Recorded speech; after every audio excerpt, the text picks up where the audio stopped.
Ինքը չունի հանրության աջակցությունը, այլևս չունի։ Ինքը փողոցը կորցրել է, ինքը նախկին աջակցությունը չունի։ Իր միակ հենարանը այսօր այն որ անընդհատ ասում է ժողովուրդը չի այլևս։ Իր նախկին միակ հենարանը ուժային կառույցներն են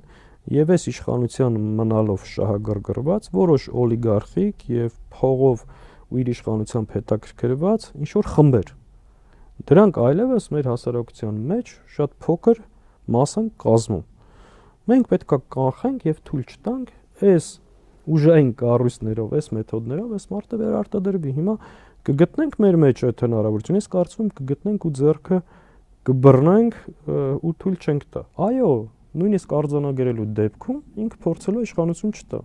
Օրինակ, այս նոր սահմանադրությամբ ընտրությունների ավարտից հետո անկախ արդյունքից ինքը կարծեմ մոտ 30-35 օր շարունակելու է մնալ իշխանության։ Այդ ընթացքում ինքը կարա բողոքարկի իր ուզած սահմանադրական դատարանը այդ ընտրությունների արդյունքների, բայց ինդիմությունը կեղծել է ընտրությունները։ Պատկերացնեք, որ ոչ մի լծակ չունի դա անելու։ Եվ փորձի այո, ձեր ասած պարետային ժամ հայտարարի, տարբեր ապօրինությունների դիմել։ Այս մարդը ամեն ինչի պատրաստ է։ Այո, բալավ,